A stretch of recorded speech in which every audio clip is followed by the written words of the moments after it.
everyone, welcome to Creative Colouring with Erum. Today we will be watercolouring with the watercolour brush markers by Altenew.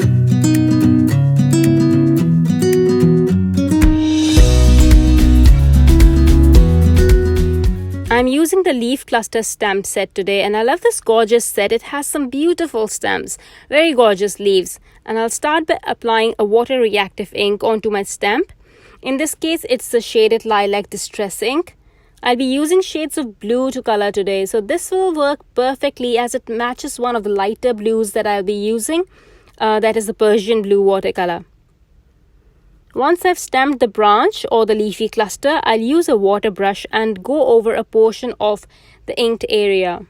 Then I'll apply Desert Night watercolor and a bit of Persian blue watercolor, and again mix it a bit with the help of a water brush. What I'm trying to do is add the Desert Night, which is the darker of the two colors, to show shadow or create a sense of depth.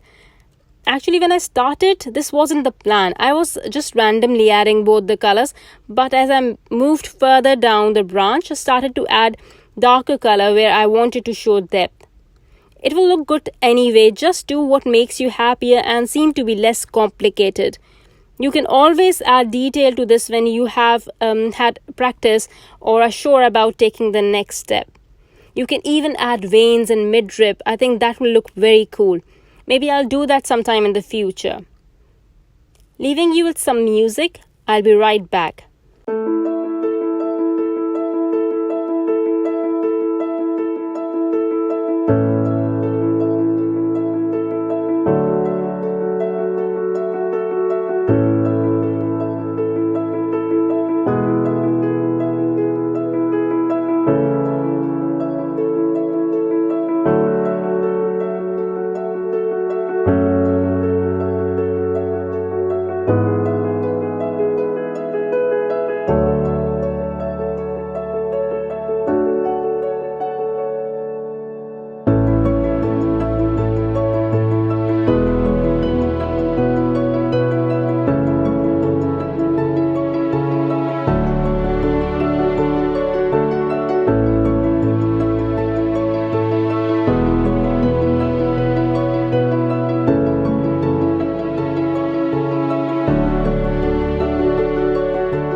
Okay, so you can stop here, stamp the sentiment or add one of the script word dies, and you will be done with a clean looking vibrant watercolor card.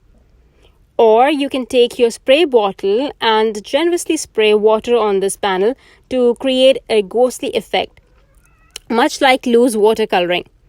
You will see that I will use my water brush to move some of the color and pigment around. And I'll also spray the panel with water again because I thought the colors were still very vibrant. I will also pick up the excess color and water with the help of a tissue paper to create more of a ghostly effect. Again, you can stop at this point or move to the next step where I'll start coloring over the leaves. But this time I'm not using a concentrated pigment, just enough to cover the leaves for the next step.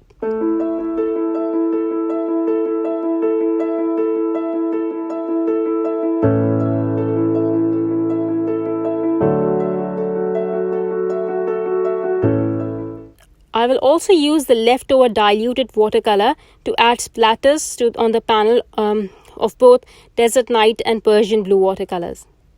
The next step is to dry the panel completely and add clean water splatters. Leave the water splatters for a few seconds, then sop up with a tissue paper. As you must know by now that the watercolor brush markers are super reactive to water even after being diluted. So when you sop off the excess the water splatters, the water and the pigment will react, and you will be able to pick up quite a bit of pigment with the tissue paper. You can see it for yourself. It looks beautiful. Okay, so after drying the panel completely, I'll just stamp a sentiment and keep it super simple, as I've already done quite a bit of work and I want the watercolor to be the focus of the card. I'll just add a few clear drops and that's it. My card is ready. I hope you enjoyed the video. Thank you everyone for watching. Bye.